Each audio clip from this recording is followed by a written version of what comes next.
Ladies and gentlemen, welcome on in to the Friday show here at Fantasy Alarm. All week long, we give you guys what you want, what you need. We give you the boring stuff on Monday, the stuff that I like. Rich likes too, the nerdy stats, right? Yeah. Tuesday we hit the waivers. Wednesday we do trades. Thursdays we do start sits. But on Friday I get to bring on my homies, my friends, and today we got Rich Hribar. And I was excited about this show until I remembered last year's show. Until I remembered last year's, the analytics were flying, everything was lining up perfectly. And then our quarterback, Jaden Daniels, only 2 pass attempts, then he leaves the game. Rich, we could have been rich. I mean, we set Been a even more rich than just rich. perfect lineup It's last year. perfect.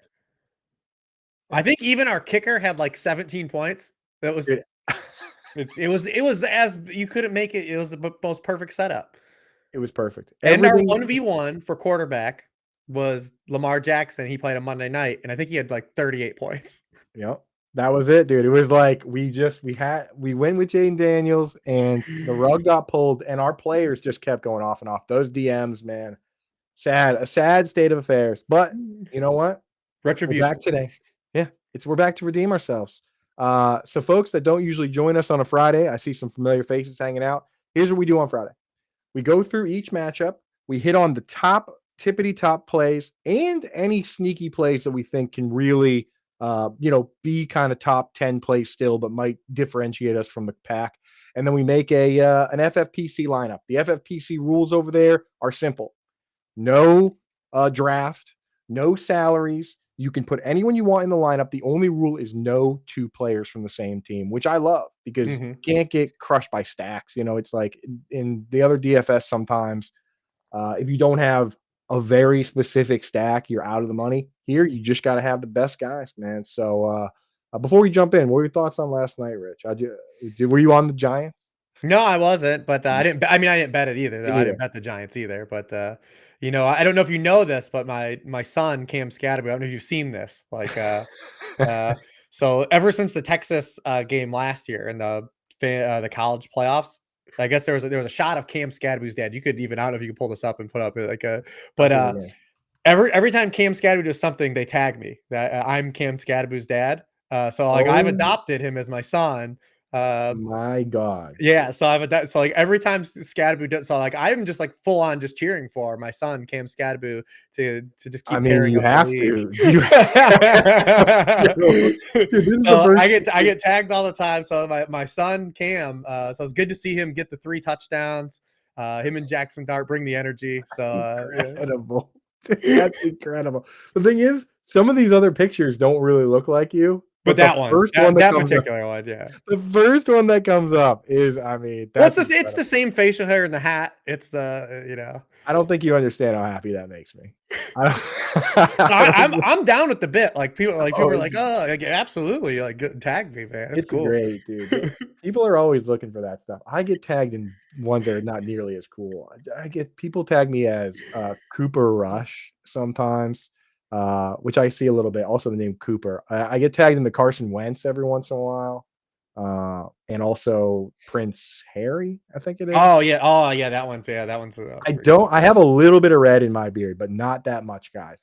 So, yeah, we're doing great today because we're going to hit on every major matchup. No Thursday and no the FFPC slate doesn't do the morning game, the overseas game, but it does include the night game and Monday. Oh, okay. So, that's right. So we're good on that. Here's what we're gonna do. We're gonna go through each game here. We're gonna hit on the top plays from each team. We're gonna put them all in a chart here. If we're talking about a particular game and you have a player, try and sneak a question in. But a lot of times on this show, we don't have a lot of time for that. I know you were aiming for a week with bye weeks, Rich. Only 2 this week, so we're loaded up here. Yes, folks that face Rich's son are in big trouble. I'm sorry. I have a league where I started. I was looking at this matchup. I was like, nice. I got the Eagles defense. He's got Cam Scatterbo. I'm going to be just fine here. Not doing fine, Rich.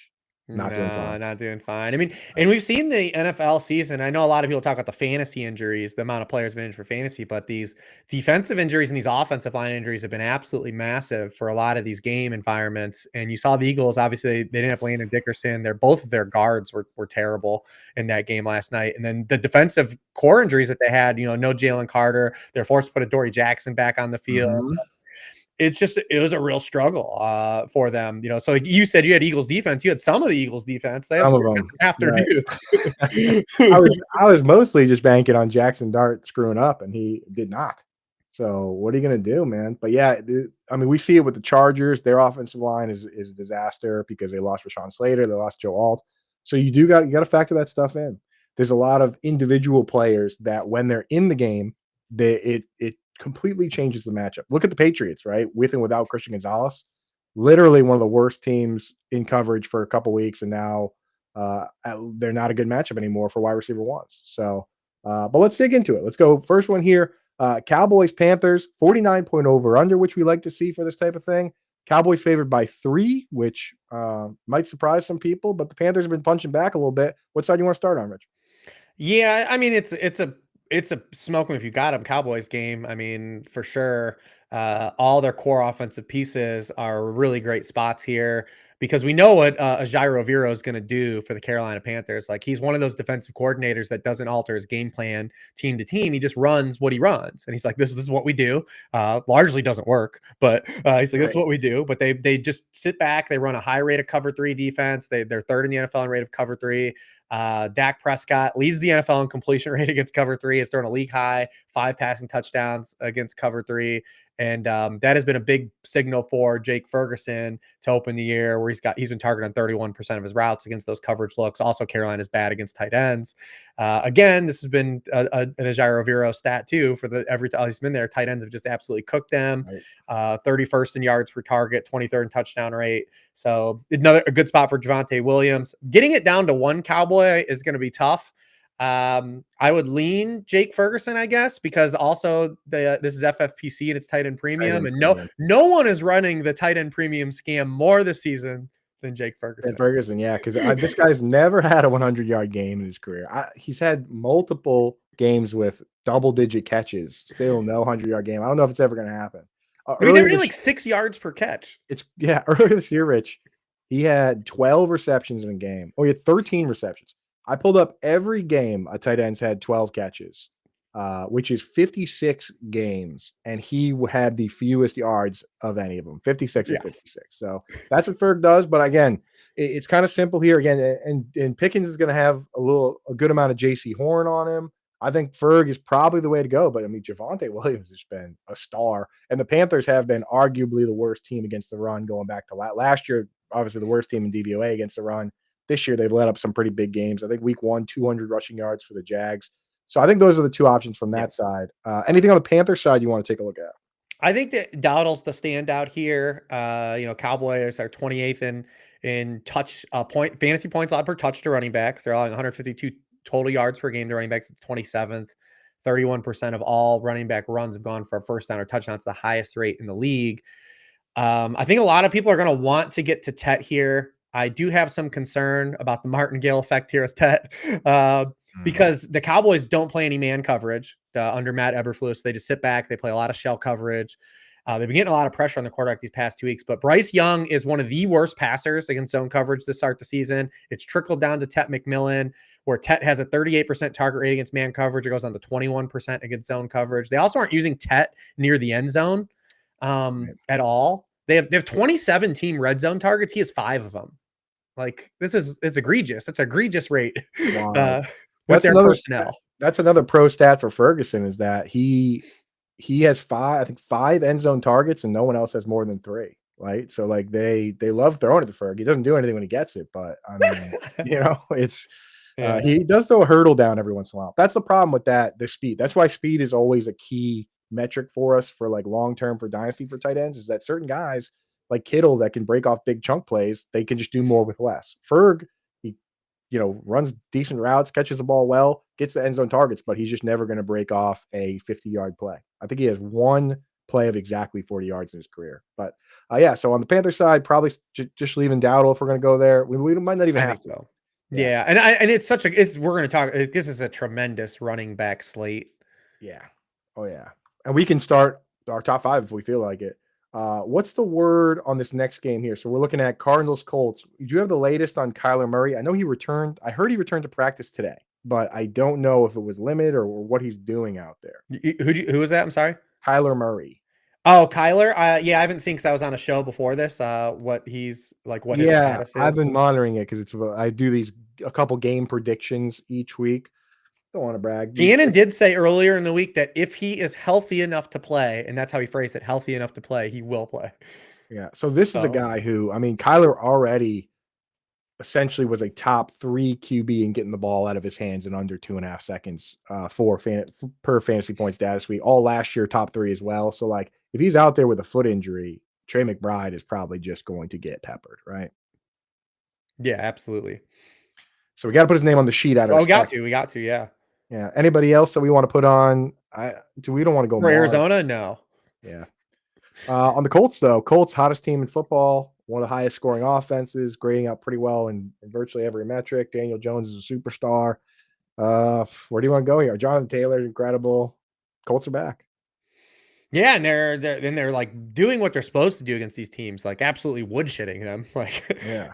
like they're not like it's not like they're winning some of these games that Huh. they're favored in by a touchdown. Like they're winning by multiple scores. Ragdolling teams. Yeah, it's crazy. So Yeah, I mean, this might not be the best format for Michael Pittman. He's kind of I like Pittman a lot, but yeah. he's cruising on touchdowns a little bit. You know.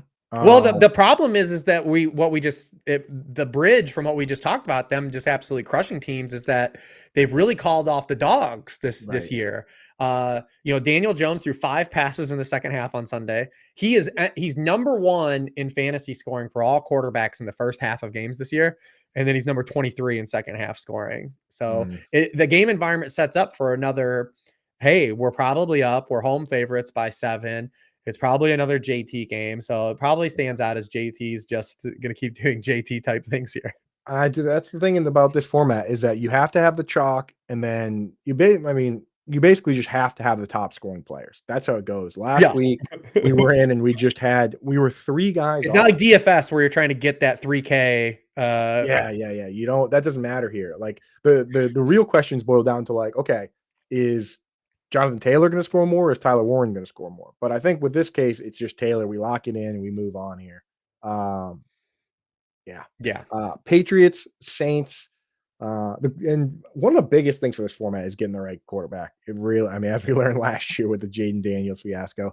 For those just joining us late, we're hitting on the slate. We're hitting on all the games. We're pulling the top players out because we're going to make an FFPC lineup. If you want to get set up at FFPC right now, hit that QR code up in the top corner. Go over to myffpc.com. Use promo code ALARM. They'll give you $25 when you deposit 35. Hit that QR code now to free Rich from QR code jail. I'm not moving that until somebody signs up. So, Rich, you're in jail, man. How's it feel? Yeah. I'd like to just not I'd like to get out of jail, You have the personally. mask on. You got the mask on right now. You Yeah, can say whatever you want. you No guys one gotta knows free who. me. Look No at one this knows who great it is. background I have. You guys can't even see all the stuff in my background because I'm in jail. All right, let's let them out.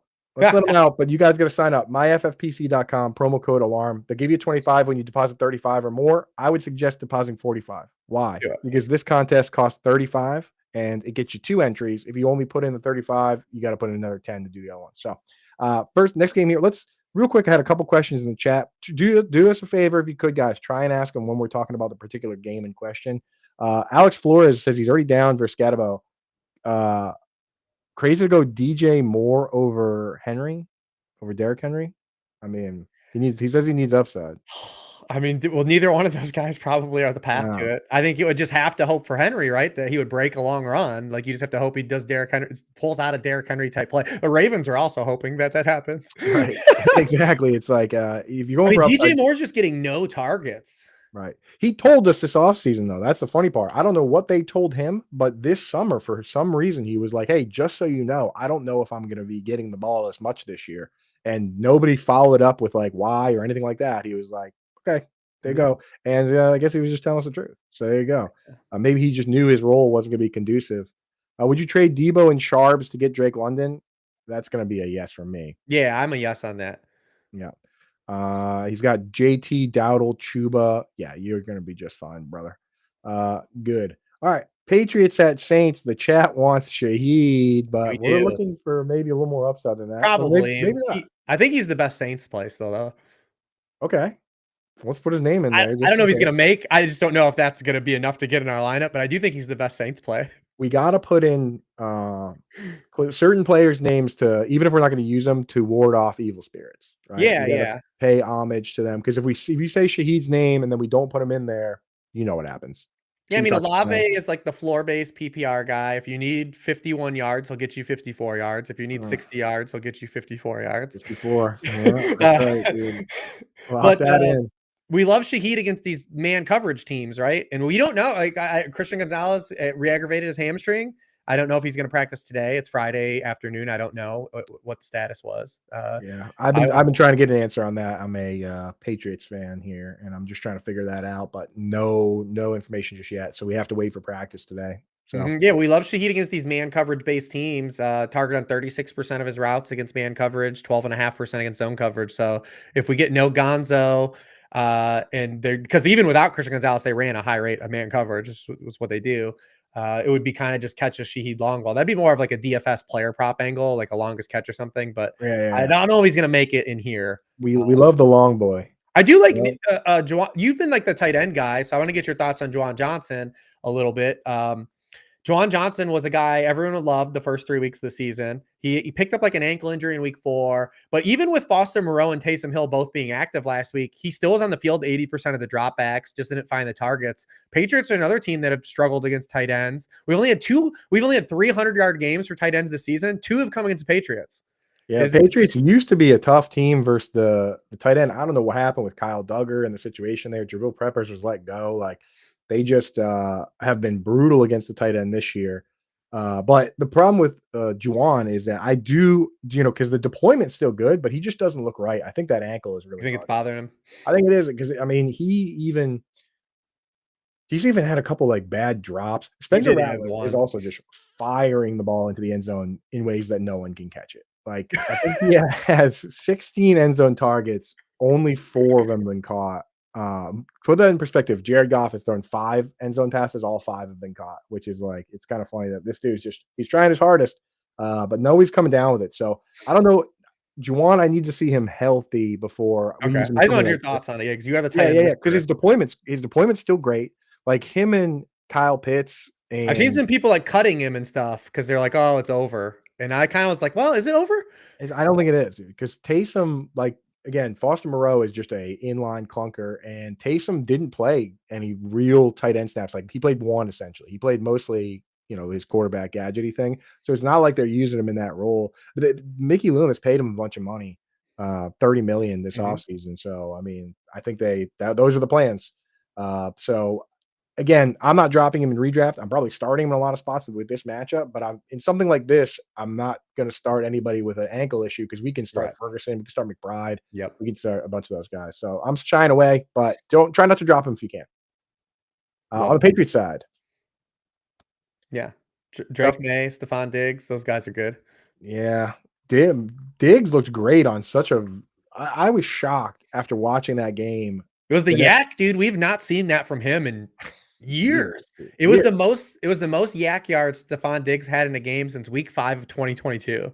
Yeah, and I went back after the game, I was like, "Wow, Diggs was everywhere." And the next morning, I was, like, kinda combing through the data, and I was like, "This dude played, like, 30 snaps." Like, he was every time he was in there, he was getting the ball, but they still were kinda limiting him, so Yeah, target on uh 52% of his routes. right, yeah, that's sustainable.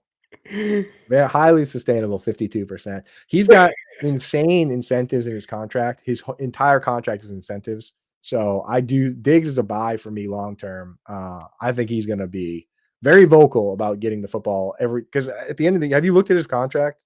Right? No, I haven't like It's examined it. it's crazy. He gets paid $3.4 million in just roster bonuses. So every game he plays is $200,000. Then he's got incentives, almost $5 million in incentives.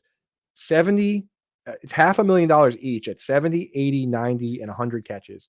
And then another 500,000 each at 1,000, 1,100, 1,200, 1,300 yards. And then another 500,000 just for making the Pro Bowl. He's on pace for like 80 catches. And once it gets to the point where, here he says, hey, if I catch a couple more balls, I get $500,000. I think we're going to see Stephon Diggs hitting a lot of those milestones. So he set it up that way. Him and his agent did. Love it. Yeah, he could be released after this year, and it's just basically a 1-year, $15 million contract. So he's bet on himself big time, and looks like he's trending up. Not going to use Hunter Henry in this. Hunter Henry, to me, is more of a he's a touchdown threat. He's blocking on too many pass plays for me to really. It's the Hunter Henry experience, right? Like you do get the 2 touchdown games every once in a while from him, but his usage is still just like right on like that, like higher tight end 2 like level. 4 targets, all of them are 20 yards, and the 2 that he doesn't catch are just not quite. It's just like it's in his hands. It's tough play. He doesn't come down with it, and you just say, "Well, next time." Every time I watch Hunter Henry, I say, "Wow, he could have had 3 touchdowns today." He never has them. He never has all 3 of them, but he Never could has all have. 3. Yeah. So he is more of a you like him in standard, you like him in best ball. In tight end premium, for those that have never played this format, you only get the bonus for the receptions, not for the Yeah. yards, not for the touchdowns. So we're really leaning on guys like Ferg, McBride, that group. Mhm. And we're not going to go with the catches. running backs because apparently fumbles don't matter, turnovers don't matter. It's not an important part of the game, Rich. Well, I mean, it's one of those things, though. I know everyone wants Travion to just have this runway, and he did have another domino fall, at least with Gibson, Yeah. sustaining that injury. But the thing about Henderson is the things that he was bad at in college or struggled with in college. I say not bad at, but like have been a problem the opening month of the season. I mean, he was in his profile coming out of college was a player. If he got contact beyond the line of scrimmage, he was awesome. But if he was forced to make something happen on either inside runs or make a guy miss in the backfield or generate yards after contact in the backfield, that just wasn't his game. And that's where we've seen some of those issues to open the season. He's been solid still on these outside runs. The one thing that I think is a downer so far, and I think that we still will see happen eventually, is just that I think we all expected to see more creative usage in the passing game with him, and we really haven't had that. The Miami game, he ran like a really sweet wheel route early in the game, and it was awesome. And we just haven't really had enough of that, and that's what we'd see some more deployment. But in one of the post games, Vrabel, they asked him about the long pass to Ramondre Stevenson. That was like a 40-yard. Yeah, in the Miami game, yeah. And you know what he said? He said, "Oh yeah, that play was working a ton for us in practice with Henderson. So we just used Ramondre to our." And all the Henderson people out there were like, "Oh God." I mean, hey, you know what? I've tried to warn people. I watched Josh McDaniels coach this team, this offense in New England for 18 years, and it was a split backfield for 18 years. So I think that's what they want. It's what they want right now. So yeah, we'll see what happens. Chargers, Dolphins here. Chargers favored on the road. Let's start with the Chargers side. What's your read on these wide receivers, man? Because people are all over the place on, McConkey's going to be fine. QJ's the king. Keenan Allen is, the number 1 overall player in any sort of points per first down league. It's like, where do you live with these guys? I mean, I think it's pretty clear, actually. I actually don't think it is like that confusing with these guys because of the way they're operating. Now, maybe the state of the offensive line manipulates the way the targets get dispersed, but we have QJ literally operating as like that full field X receiver. Like he's made complete strides. He's winning downfield. He wins in the red zone. He can win after the catch. It's like kind of all coming together for him. You have Ladd as the slot flanker that moves around. But the fact that QJ is soaking up all of kind of like the honey hole targets, like has really capped his upside. And then you have Keenan Allen, who's the foxhole target, is what I like to call him. If you look at he's like no targets on early downs. It's all red zone, end zone, and third down targets. He's actually 4th in the NFL in share of team target share on third downs, but he's not getting any like high yards per catch stuff. He's just like I said, the foxhole guy. He's got a rapport with Justin Herbert, so that kind of shakes out that way. But it just hurt Ladd. Ladd's a guy who he's not getting the types of targets we want because when they get in the red zone, he did have 1 end zone target last week, but he's not getting any of the targets that give us like fantasy fat, the high cholesterol fantasy targets. He's not getting the downfield targets. He's not getting the end zone targets. So it just makes him kind of like a purgatory fantasy receiver. Keenan is a guy who needs touchdowns, and then QJ is like the big play dude. So Yeah, Right, just and we're like it's Lad and QJ are out there battling, on run plays and all this stuff, and then Keenan comes in fresh to catch the ball on third down. It's just if Lad couldn't really pop last week against Mike Sainristil the way he's kind of had a down start to the year, letting up a lot out of the slot. I mean, I just don't know where he's going to pop. Are we interested in using any of those guys here? Are we using any Chargers? Probably not. I probably will make like a DFS stack in this game, but it's funny as a one-off so we can just take off from these guys. I think that there's just too much volatility, especially with the state of this offense line. We haven't seen Herbert have a QB1 scoring week since week 1. The rare scroll over of the chart. Do we consider Dicker here maybe? Yeah, we could potentially do the kicker. Yeah. That would be maybe one here as well. Yeah. The rare scroll over. Shout out to DST and kicker people. We keep them. They're over there. Don't worry. I didn't do the slim one. I did the big one where we got to actually have a kicker in defense here. So okay. All right. Yeah. Next, so on the Dolphins side, I'm gonna put this in here as a maybe. Waller, yeah, it's really kind of it's the concentrated target tree, right? Yeah, we know what we're doing, which we like to see. So hey, Waller looks excellent, by the way. He does, dude. Like health wise, it's not like because sometimes these guys will come in and catch a touchdown, right? And you're just like, oh yeah, he got the touchdown, and like maybe like Waller legitimately looks good. Like he looks like fresh, old like insane high A-dot Waller too, right? Like he's getting downfield. That seam shot he had to open that game, it's like, oh man, like he looks good. Looks generally like a player. His A-dot right now is 13.2, and his yards per route run is crushing everybody. Has a clear red zone roll. Yeah. Oh, very clear. So yeah, I mean, and we again, saw Jonnu have that red zone roll at the end of last year.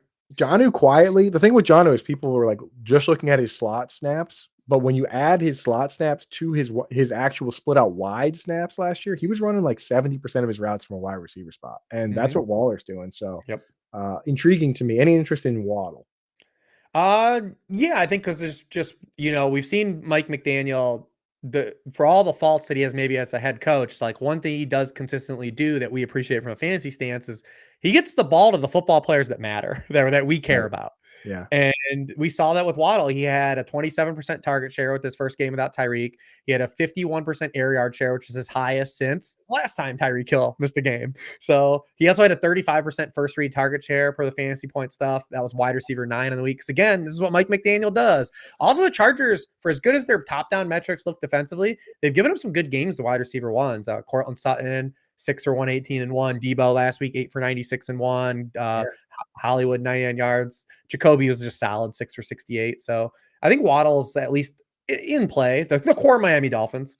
Yeah, Waddle was able to escape a bad matchup last week by going into the slot, right? So I mean, who now I forget who they played last week. It was Carolina. Yeah. So he had JC Horn last week and was able to get away and make some things happen. So definitely something to consider. And we love these schemes for fantasy because they use a bunch of weird tight ends. They use a fullback, and that just helps to consolidate the targets among the top guys. And that's why it's easy to go after 49ers. It's easy to go after Seahawks because they do the same thing. That's why I was pissed and tweeting about it when Bobby Slowick got fired from the Texans. I was like, no. I was like, let's just keep this. Let's keep this fullback business and Nico and Tank. Like, I'm like, this is what's making this team good for fantasy. And honestly, looking back, that's when that was the best CJ Stroud has played. So I stand by that. Bobby Slowick now also works for the Dolphins. So there you go. Browns question in the chat. Let's just hit this quick. Romeo Doubs or Kendrick Bourne? What's the latest on Mr. Pearsall? We're waiting on Jennings news, right? Jennings practiced yesterday, so we need to see if he's up this week. I'll say Dobbs just because the touchdown equity is so strong. He's the only player. Unless Jennings is out. 2 players to catch 100% of their end zone targets while getting more than 2 this year. It's Amon-Ra St. Brown, who's 3 for 3. And of course, Romeo Doubs has caught all 4 of his end zone targets this year. So he's a 30% target share in the red zone, and outside the red zone, 14%. He knows his job, dude. He's basically sweatshirt James Jones. Yes, dude. Yes, hoodie James Jones. Yeah, throw him in the sweat. Throw him in the hoodie, dude. I think they banned that because of James Jones, but still, you can picture it. Such a terrible aesthetic. Leggett or Bourne rest of season? Good Lord. No. Maddie. The roster spot. I'll take the roster spot. Right, because Leggett's been brutal. It all depends on Jennings though for this week. Like if Jennings is out, you get one more run out where One Kendrick more Bourne's Bourne week, yeah. Because we had Bourne, even when Mac Jones is gone, I don't know if I trust him even then. Browns at Steelers, 38 point over under. So if you just want to cool. say nah on the Browns I or got the one. Steelers, I think one guy. I don't know if he'll make it over the other guys though, but I think that I've been talking about the whole switcheroo with the quarterbacks was going to be good for David Njoku, and it we has got been. proof of concept week 1. He might not be able to leapfrog the tight ends we have, but I mean, Dylan Gabriel, you go back to Oregon, like this is a guy that is not going to mess around. He's going to take the snap and get rid of the football. This is Mhm. like what he does. He doesn't have the arm strength. Like he's not a I'm going to sit back in the pocket and throw the ball downfield guy. And we Right. kind of saw that in the first week with him taking over. I mean, David Njoku, first read target share, the highest it's been all season, highest target share. Gabriel was 8th fastest time to throw while being 25th in air yard share. And Flacco wasn't that way. And the Steelers have been bad against tight ends to open the year. Yeah. So And last week, the week before last, Fannin ran more routes than Njoku. But then when Gabriel came in, they said, not so fast, my friend. 31 routes for Njoku, only 18 for Fannin. So for the time being, people got to go back to ranking Njoku over Fannin for sure.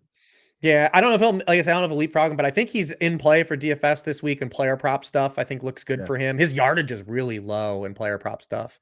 Yeah. Uh, No, and any interest in Judkins here? yeah, I think some, but again, it's just gonna be tough for these guys to get over the guys we're gonna end up like We're kind putting of we'll put his circling. yeah, but we'll put his name on there out His of the utilization is just it's phenomenal. great. Eye test is good, so we'll put his name on there. Yeah, he's the best rookie running back, right? Eye There test you wise, I don't think he's Yeah, been. right now. I mean, Genty had that one monster game, but yeah. So there you go. And Uh, against good defenses like the Packers, Vikings, Lions, like right. He looks good, man. He looks good. That's the thing is that like you understand that, obviously you want to have good players that have a squeaky clean, off the field record or whatever, but at the end of the day, like Tyreek Hill is Tyreek Hill, and that's gonna be real good for football. Like Quinshon Judkins is just better than Jerome Ford and Dylan Sampson at football. That much seems pretty clear. So he's a guy. Steelers side here, we're not gonna mess with the tight ends. Metcalf, not gonna do Jalen Warren probably coming off an injury. not against the Browns. Yeah, Skip the whole thing. I Steelers think so. defense. Huh? Yeah, I guess Scroll, Steal. But again, like scroll. Gabriel's one of these guys, though. Like the way he structurally plays, I feel like the way because remember everyone was telling you to get like to target teams that played the Saints early in the season, but we Yeah, found out like for fantasy, well, it's not good because Rattler just gets rid of the football. Like he doesn't right. take Too sacks. quickly. Like I feel like Gabriel's gonna be the same way. Like he's not Yeah, gonna you take a lot can't of stack sacks, them. Right. and he's not gonna take like he doesn't put the ball in harm's way. So like we're not gonna get sacks or turnovers. True. Yeah, and he's stepping into a scheme that was built around just getting the ball in your hands very quickly for Joe Flacco too. So we can put him in there because they're, but like I mean I I think got him. Gabriel's one of these guys we probably don't target for streaming. Yeah, true. So maybe we just leave the Steelers off. We don't have to have them. We got a bunch of games here. What a boring offense. This game is going to have how many passes in over 20 yards downfield are going to be thrown in None. that game? Johnny Smith has like 8 screens this year. He plays like 30% of the snaps and just gets a screen every time he's out there. It's really a really annoying offense. All right, we got to pick up the pace on this, Rich, I just know like it's my last fault. year. It's my fault. No, you're good. We want your stats. Seahawks side. Let's just put some names on here. There's only one name to put on there Just that one. because we're just not going to get to another guy after JSN. It's just such a great spot Okay, too let's for just him. start JSN. There we go. We just saved time. Do you see how easy Yeah. that was, dude? All right. JSN. Yeah, I won't even put out all the fancy stats. Just put JSN. No, hit us with one. Hit us with your best JSN stat. Yeah, so through 5 games, he's averaging 4.2 yard trailing, 420 for you, you people out there. For those Uh, folks, for the uh, Friday. since that stat has been tracked, yards per out run, the only players in NFL it's over 20 years that have a higher yards per out run through this point of the season: Tyreek Hill in 2023 and Let me Marvin guess. Harrison Sr. in That's 2006. it? What? That's crazy. I remember Steve Smith having a crazy yards per route Yeah. run year, but those 2 guys, I mean, Yeah, that's that's nuts. it. Okay. And we're getting a game where the routes, the efficiency stuff, I think matters for JSN more so because everyone loves to hear the yards route run and the target share and stuff. But you know what's really cool is when they're actually throwing the ball. which they're probably gonna have to do here is road underdogs. The chat wants the stats, dude. We wanted the stats. All right, good. Well, JSN's locked in the lineup. What about Are we putting a Jaguar into this lineup? This is another injury report thing to follow, but I think Brian Thomas Jr. is interesting in this matchup because if Devin Witherspoon and Reek Woolen are both down last week with Josh Jobe and Nehemiah Pritchett, which are real people, on the field, Tampa Bay wide receivers caught 7 of 8 targets for 158 yards and 2 touchdowns. Wow. So, okay. So BTJ's on the radar. We saw slightly more promising usage for Travis Hunter, but still not really a full-time guy and not somebody we can trust just yet. But at least he played some snaps in 2 wide receiver sets. That was pretty good. You know, he started on defense as well. So they're ramping him up across the board. Ravens-Rams side. I mean, is this just, the guy is so good right now. The only thing missing is they throw to Devontae Adams in the red zone, but Puka Nacua has been incredible. He got two games in a row. They threw to him near the end zone. Yeah. But Puka Nacua, he's kind of locked in for this. You have to have him. In that play that he scored a touchdown against the 49ers, why can't you just do that all the time? Like the Eagles have started to just do this dumbass Dallas Goedert flip play. Like that play where they ran that wide receiver screen to Puka against like that feels like that has 100% success rate, or at least it's the Sex Panther of plays. Yeah. Like 60% of the time works all the time. They jettisoned 60% of the time. It smells terrible. It smells like pure gasoline. It is, but the play is pure gasoline. But the thing is, the reality is that they jettisoned an all-time fan favorite in Cooper Kupp, and they need to justify that via touchdowns to Devontae Adams. So there you go. And Devontae Adams, I think he's like 2nd or 3rd in end zone targets. But this is not the second. Yeah, Pickens is 1. He's 11. He's like 11. Pickens does. Yeah, which is nuts, dude.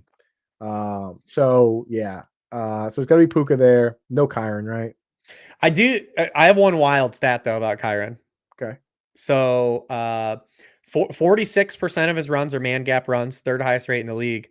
On those runs against running backs, the Baltimore Ravens are allowing 8 yards per carry to running backs. Basically a passing play with 4 touchdowns. And mind you, this is not like a 12 carry sample. These are 40 carries over the first 5 games. So if you just pull a guard, they just don't know what to do about it. And remember, they're not going to get Matabuke back. They're not going to get Roquan back. They are getting Kyle Hamilton, and it looks like Marlon Humphrey back. We're not scared about that for Puka, but no. But 8 yards I thought I had a filter wrong when I was searching it. I was this is wrong. That's crazy. You see one of these stats, it's like, oh, they're allowing a passing play on these runs. Yeah. Wow. Okay. That's not enough to go Kyron over Puka, is it?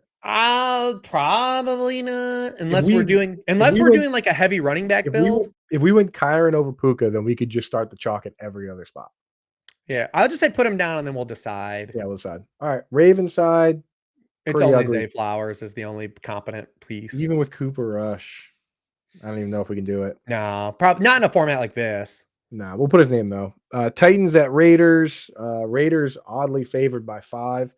Folks out there, if you play in survivor pools, this is your last chance ever to use the Raiders if you want to get cute.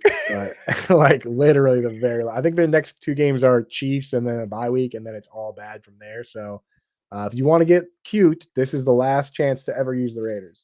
But are we going to use any Raiders or Titans in? Yeah, and that's how I wrote up Ashton Jainty. When are we ever going to have him again as a home favorite against an awesome an awesome matchup? Because it's not that the Titans are bad against the run.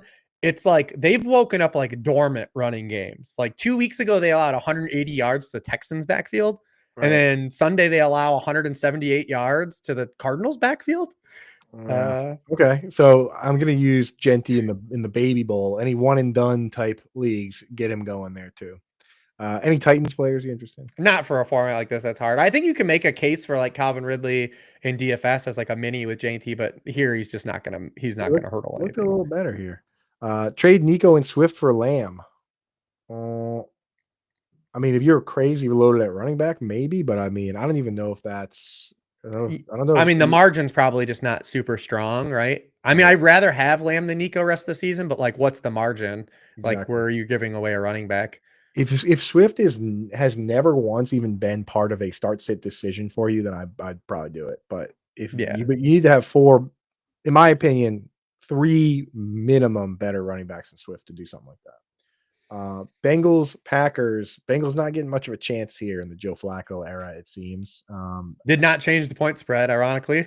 Yeah, Chase or no? That's the only Bengals question. Yeah, Chase or no. I'm probably a no here just because of the respect for the Packers D. And I was on Chase. I played a ton of Chase last week. Yeah, you We look would have good had last him week. last week in this format. You had to have him. The team that won had him, and the 100 team won. Yeah, we would have had Uh, him. I played a ton of them. we would have had him. I didn't win any money because I didn't play Rico Dowdle like a donkey, but Yeah. We didn't have Dowdle in either, actually. There's so much chalk in our lineup, but I think the team that won didn't have Dowdle either. There was a but lot I of was good on options Chase last week. This week I'm a little bit hesitant. Just Packers pass rush against that offensive line.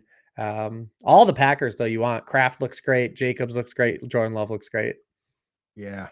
And They're getting linemen back. They're one of the teams actually getting healthier. Zach right. Tom and Aaron Banks are both back this week for the Would Packers. we use Love in something like this? We don't have a single quarterback's name on the sheet. I think the concern for something like this is if the Packers get ahead, do they do the Packers thing where because don't throw. they're where it's just all Josh Jacobs. Like we've seen LaFleur do this all the time They where don't want to throw. They don't. yeah.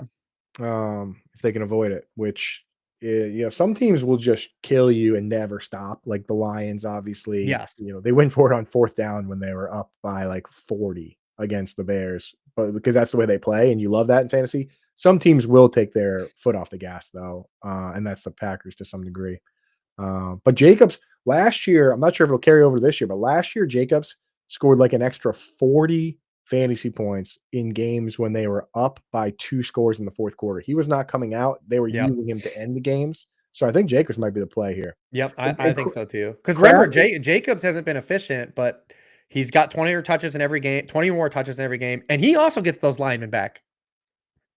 gets lineman back, and Kraft, guys coming out of a bye week. And Kraft is a good play, but this format is not conducive to what Kraft does. Yeah, the Kraft yak, takes the low, yak machine. high efficiency yak guy. Right. So Kraft is still a start in your regular formats, but like you really do want Ferg because like for a guy like Ferg, if he catches 10 passes, that's actually like a regular or like a wide receiver catching 15. Yep. 49ers Bucks here on the road. 49ers side, out of respect, this goes in no matter what. Right. And probably in our lineup too. Yeah. Yeah. Yeah. On the Godwin out this week, does that put Egbuka in the lineup? Oh yeah, it's definitely Egbuka. There are a couple of ancillary guys there in play, but probably not for this. But yeah, Egbuka obviously has had this like, ginormous target share since the Mike Evans injury. Also, structurally, this matchup just really lines up for how he scored points. I mean, a bunch of people will get on the separation stuff. That's not really my thing. But against man coverage, 0.60 yards per route run for Emeka Egbuka, but 2.9 yards per route run against zone coverage. Robert Saleh. Not playing man coverage. It's not what he does under the Vic Fangio tree. 14.9% man coverage rate. They also play a ton of quarters because that's what Fangio tree does. Yeah. And against quarters, Egbuka has the most receiving yards in the NFL right now. 4.5 yards per out run against cover 4. So it all kind of just sets up for him to have high volume. So yeah. Yeah. Okay. We'll lock him down. Cade Otton is a guy that, when they're down to one wide receiver, which is going to be more and more rare now, but when they are, he does get like 6 to 8 targets historically, but it's not a guy I trust. And not against Fred Warner. Not against Fred. Yeah. Fred's a real problem. Okay. Lions, Chiefs. We made up some time here, Rich. I'm real proud of you, dude. I'm real proud of you. Try Lions at Chiefs. This is the Sunday night game, and we got to have guys from this game because it's a 52.5 point over under with a close spread. Conditions are perfect. I think this is Mahomes, right? Like we've not put a lot of quarterbacks down. Yeah. But I mean, you saw the injury report today. Well, first of all, the Lions are going to be missing their top 3 cornerbacks in the preseason.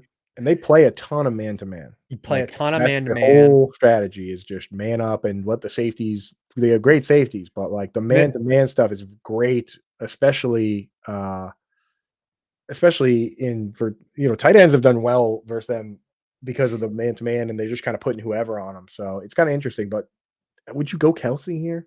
No, and you talk about the safeties. Neither one of them practiced today on Friday. No Branch either. Branch and Kirby Joseph both missed practice on Friday. Like, dude, this is not good. This is not good for the Lions. They're Because walking us Mahomes through it. Mahomes has progressively gotten better looking each week. Like the Chiefs passing game has progressively gotten better, and Yeah. get Rasheed back next week. Like Good. Okay, we'll just go Mahomes here. That's I think great. it's just Mahomes. Awesome. And then on the Lions side, this is where decisions have to be made. Yes. No Laporta. Let's leave him out here, I think. Unless you got a Laporta stat here that you want to throw at us. I mean, Chiefs have been a little vulnerable, but he's another one of these guys like you talked about, like for this format, he's not gonna get us like 9 catches. It's exactly. That happened week 1 when they got blown out completely, and they changed his usage so drastically in that game, like 80% wide receiver snaps, which he's literally never done more than Well, 7. also in that game, the Packers, their game plan was just to play shell coverage. They didn't blitz Jared Goff at all, and they wanted him to move off his first read, Right. and all his stuff was checkdowns. That's why Gibbs and Laporte had all those catches that game. And it seems like a smart move against this team. So is it ASRB or Gibbs? That's the question. Yeah, I think for me, I'd lean more Amon-Ra, Yeah. because of the play action stuff. Like the Chiefs have been pretty vulnerable to the play action pass to open the year, and they blitz a lot. They're blitzing at the 8th highest rate, and like all that stuff is big signals for Amon-Ra right now. Plus, he plays in the slot where the Chiefs have been a little more vulnerable too. So yeah, he leads the team with 29% of targets on play action passes, 35% target share against the blitz, and Trent McDuffie doesn't really go in there. no, He'll be yeah. just fine. Okay, last I'd one be here. honest though, I don't know if a Lion's actually going to make it. You don't know if what? Oh, if I, it, no, I mean it's entirely possible that we don't. I mean, they still have a 25-point implied point total, but they're I going to mean, score points. I think Goff's going to have a ton of dropbacks. yeah. So maybe we do go ARSB. We'll see how it shakes out. We could also, again, this is a situation where maybe we use I hate using their kicker too because they always go for it on 4. Oh Um, yeah. so you really never Well, and they're probably going to be chasing points. right. And Dan Campbell is like, he's going to try to win. Like that's what you respect about Dan Campbell is like he tries to win the game. Oh yeah, he's never stops trying to win the game, even when it's already won. Even when it was won 45 minutes ago, He tries to win it by more. Right. But I love if you just set the tone by it like that, then no one can complain because you have such a proven track record of just playing like that. Question here: need a replacement since we just absolutely bashed the Lions defense. Colts, Chargers, or Bucks. So you got Bucks against 49ers. Colts against the Cardinals, and then Chargers here against the Dolphins. I kind of like Tampa Bay as a wild card because you're going to get more dropbacks, and we know Todd Bowles is going to blitz a lot. And Mac Jones has really struggled against the blitz. Remember, Mac Jones has played 2 really passive teams in a row, the Rams and the Cardinals. It's going to be a totally different environment for him. And he still got his ass kicked last week. And they're going to have to throw too because the 49ers can't run. Yeah. Remember, it's not even about giving up points because like your defense can give up points allowed. We want dropbacks, we want turnovers, and we want sacks. Because that's what's predictable, right? That's what you can predict is that when you get pressure on the quarterback, that's when you get the fumbles, that's when you get the picks.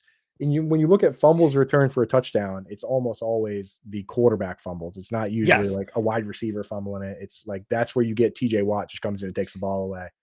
So you want teams that are putting pressure on. So yeah, go Bucks there. Last one here, Bills at Falcons, 50-point over under. Bills favored by 4 on the road. If you're gonna go with a Bill, they are an odd offense, but if you're gonna go with a Bill, and we already have a quarterback, so we can't just do the classic. I think we are going to just play Mahomes. So yeah, right. So you can always play Josh Allen. Don't get us wrong, but we'll put him in there. We'll put him on the chart. But that is the classic move with the Bills. But we probably should have a Bill here. So if we're not going to go with Josh Allen, I mean, it's only 2. It's just him or Cook. I mean, you can Kincaid's again another one of these guys that doesn't fit this format. Like it's just doesn't. Yeah, he only plays like 60% route participation this year. He just kind of shows up for a touchdown and then bails. I mean, he's a player that I always root for, but he's perhaps a sell high candidate here. Kind of fraudulent the way he produces so far. And that's conducive to some bad games if you're just not playing a full-time snap share. I'd really love to see more of Kincaid. On the Falcons side, speaking of very full snap share, Kyle Pitts, second highest route participation in the league behind only Trey McBride. No Matt Milano this week, but do we want to go there when we have Bijan on the No. The table? bummer here is that this game on Monday, we won't know the status of Darnell Mooney. Because Drake London, now going back to last year, like when Mooney doesn't play, man, does Drake London get a lot of targets. Yeah, it's weird. Because they elevate like Casey Washington into that role instead of Ray McLeod. Ray just plays the slot, and like Casey Washington is as just a guy as they make him. Yeah, this So, year with Mooney off the field, London 37% of target per out run with Mooney off the field. In 2024, it was 40%. right. I mean, but we don't know. Like, I would love to do even in a tougher spot where it's like the Bills don't give like it's just because full PPR, man. Like, just especially in a game environment where like, dude, they're at the score. Like London could catch 10 balls on Monday if Mooney doesn't play. Right. That's what I'm saying. So, I mean, the thing we could do though that we've historically done is we put Bijan in the lineup in the flex, and then you can change it. It doesn't Oh, lock. okay. Yeah, you can change it. So that just leaves us something to bite our nails over. But like we could sit back and say this, okay, like let's say we're in first place, we just play the chalk. If we're in like fifth place and people above us have players, you can try and rope a dope people by like playing Pitts or something and just hoping that he catches 2 touchdowns and has the game of his life, and then you can somehow pass guys that way, you know? There is some gamesmanship to the Monday night game. Yeah, I mean, because like London would be if Mooney's out, like I said, just like it's too much opportunity, Right. even in a tougher spot. But they're going to chase points. But I kind of like that idea of just doing Bijan and And then switching if we need to. if we need And to, yeah. yeah, and last week we sat here and said we have to play a Bill, and that proved to not be the case. And James Cook was actually one of the big reasons why we didn't do well. So we maybe don't have to do that. So folks, here's what we're doing with the sheet here. We're taking all the tippity top plays, guys that we think can essentially finish top 5 at their position. And then we're building an FFPC lineup. Here, let me show you what that looks like. And the way FFPC works is there's no draft, there's no salary. You basically can just play anyone you want with the limitation of no 2 players from the same team. So here is our team. Look, team name Hribar's Revenge Yeah, after last year's Jaden Daniels debacle. Yeah, so folks just joining us late. Last year we created the perfect lineup, with the exception of our quarterback got hurt after 2 plays. Jaden Daniels exited the game. I think it was like it's the Panthers game. yeah, Panthers game was like 14. He only played like 14% of the snaps and just called it a day. And that ruined our team still came in like 6th. Yeah, it Like was crazy. It it was was like the the team nuts. was so good, dude. If you just put Lamar Jackson in there, it could have been like a record-setting day. But so we're back for revenge here. So let's switch back over. So here's how it works: 1 quarterback, 2 running backs, 2 wide receivers, 4 flexes in a tight end spot. Kicker defense. It's tight end premium. So last week we had Trey McBride and Jake Ferguson in there because you can do that if you feel like it. Yep. So let's jump us back over. Names that jumped out to me as we were going through here that we said we're 100% putting in the lineup were Ferguson, Yes. right? Ferguson, Taylor, JSN. Yeah. I'm So with we that. said we're definitely going to put those guys in. So let's start with that. Ferguson. In the meantime, is there anybody else that you remember being like, that dude is in our lineup no matter what? Yeah, I think Mahomes is. Mahomes, I yeah. think Mahomes. And then the other one was JSN. Okay. All right. Well, why don't we right now then pick a second running back and fill that mandatory. That's CMC, right? We'll just do Yeah. Okay. Good. CMC. Good. Sister Christian. Nope. That's not Well, the you right. can do Christian Watson. That's not going to be the right guy. And then one more. Let's just do one more wide receiver spot, and then that way our main spots are filled, and it's all flexes. So back to the tab. We had for wide receivers. Jonathan, you're not a wide receiver, you silly boy. Get over there. Sneaking around. CMC's kind of a wide receiver. He could actually stay He in that. actually is just a wide receiver Was he now. 3rd in the league in targets, 52 on the year, which is absolutely bonkers. So Diggs, Shaheed's probably not going to make the cut here. Nah. And I know, Puka. like, man, do we go against the Puka grain? Well, let's not do that yet. Why don't we? We're gonna we're gonna wait on this one. Egbuka, ARSB, are those guys locked in for us? Oh, See what I'm saying? Wide receiver is kind of whack. man. Mm-hmm. Because we already said we want to do the Bijan flex thing to do Yeah, the we're gonna London. do that. The Bijan flex for the London. I think it. Yeah, let's do Ibuka. Let's do a non-Puka team and see if we can get by. See if we don't get shadow roamed. I love it though because now we can just chalk it up, dude. Now we can just go chalk all over the place everywhere else. You know? Yeah, yeah. Um, Because we said we'd Bijan. The question is, do we want a double tight end? Do we want a McBride or not? yeah, I mean, with the Kyler situation could be conducive to just a ton of junk targets from McBride.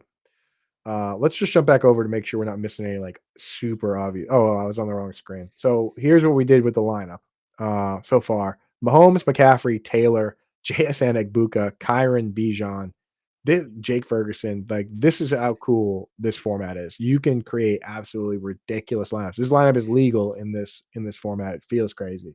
Kyron Williams looks stupid in there.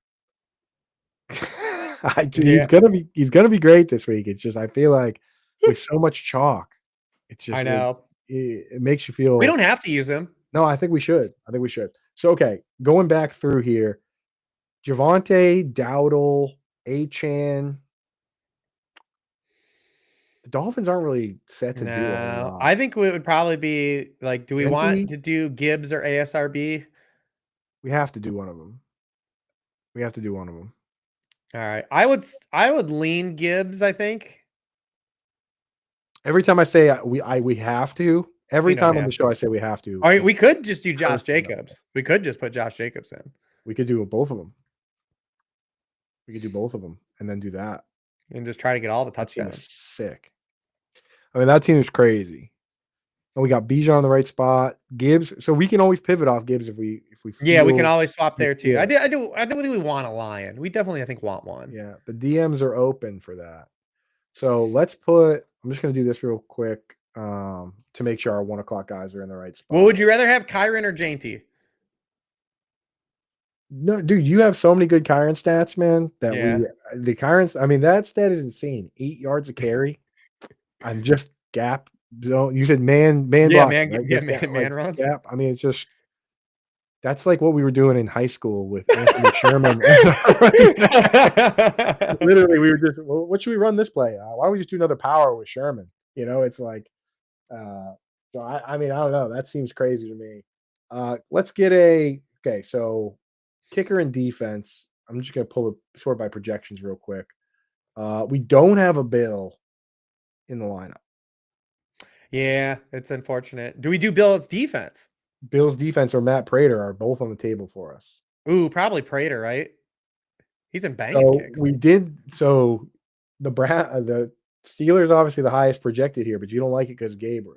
I kind of think it's a little trap. We could go Patriots against the Saints, but you said Rattler does run a bit, but you're right. Yeah, He gets the ball out quickly as well. we can't Cowboys. What if we? Oh, I'm trying to think. Like, I'm just going down the list here. Chargers. We Yeah, said we definitely don't want a Dolphins. we put the Chargers on the sheet. Man, what if we flip though? What if we do Rams defense and just do Jainty instead of Kyron? No, no, we have to we have to start either Puka or Kyron. We All right, can't. fair enough. Dude, Rams deep. That would be that's too far. That's too far for me. All right, all right, all right. Against the Ravens is not crazy, but it does feel crazy to have this huge Puka versus Kyron debate and then start the Rams defense, man.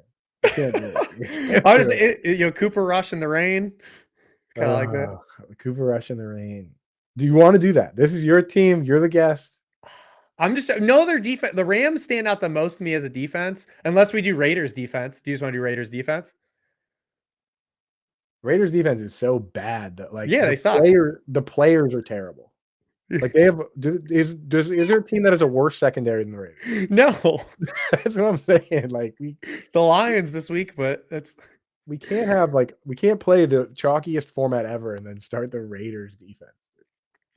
I know. Rams defense is my highest projected.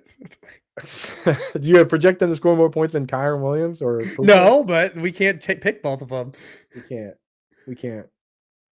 Uh, Patriots could be without Christian Gonzalez. Everyone's going to start the Steelers defense. I know. That's why I wanted to go against the grain. All right, let's do it then. It makes sense. Let's do JT, and I get it. Let's do JT, and then fading the highest consolidated offense. I know. In all of fantasy. This is what we do, man. This is how you do it, dude. This is Uncut Gems meme. This is how I win. Dude, if the Rams defense just has 2 turnovers right away and the game gets out of hand and then they just kind of cruise in, that would be incredible, dude. And then we'll go Prater. Yes. Instead of Dicker. Yes, because indoors. Yeah. Yeah. Prater's been good. Yeah, Prater's been awesome. Missed 1 field goal. That's it, I think. So yeah, okay. So that's the lineup. That's how crazy these lineups are. The decisions you got to make: Mahomes, Taylor, Genty, Egbuka, JSN, McCaffrey, Josh Jacobs, Jahmyr Gibbs, Bijan, which could become London depending on the situations. You can swap guys in and out until they play. Same with Gibbs, yeah. Yep. Then we got Ferguson, who's been just. You had in this format, you basically had to have him in multiple weeks. If you didn't have him, you lost. Last week he scored like 30 points. Last week he scored like 40 points, I think, actually. Prater and then Rams defense. That's it, man. So this is it. Hribar's revenge. If you want to play against us, I think there's like 1 or 2 more spots. I'll even show you the contest. If you think we're dumb for putting the Rams in, go ahead. Put our lineup in with a little twist to it and see if you can beat us. I encourage it. I've recognized some names I see through. I see you in there. You did not outscore us last week or the week before last when you were in there. So I see what you're doing. I get it. And I encourage it. If you're going to do it, make sure you use promo code ALARM to give you $25 when you deposit $35 or more. Rich, as always, man, thanks for coming on, sharing your stats, creating the lineup of the decade part 2, this time with no injuries. So shout out, let everybody know where they can find you, where they can watch you, where they can read you. Yeah, sharpfootballanalysis.com. I read up every player in every game. So if we didn't talk about someone that you wish we would have touched on, I did write them up over on the website, so you can check that out. I also share my actual DFS player pool that I play every weekend with subscribers. So I share my core plays, my tournament plays, and my game stacks as well. So definitely, if you're interested in that, check out the site. Yeah, Sharp Football. Every year for the past 7 years, I've had your something from you guys on my computer as my background every single year. Here, I'll show you. I make this my background. Oh, that thing? Yeah. So the schedule grid. The schedule grid is always my background from Sharp Football because it's incredible. It's so easy to digest. It has everything color coded. The London games got a little London flag here, right? Like it's real nice. And that way, if I'm ever on a show or doing something, all I have to do is just minimize everything on my screen. And you can see week 18, they play here. Or just see everything. It's actually one of my very favorite tools. That one's free. Yeah, that's a freebie. But you guys have all sorts of awesome stuff that's cooler than that. But just big shout out to Sharp Football. You guys crush. Rich, you're awesome. Folks, you know where to find me every day here at 1 o'clock on the weekdays. So I'll be on Sirius XM tonight, 6 to 8 p.m. We'll be back on Sunday to answer all your start sits, 10 to 11 on Sirius XM, and then 11 to noon here on YouTube. So folks, thank you so much. Thank you everybody in the chat. Hit that like and subscribe. Rich, you are the man. And we are winning this year.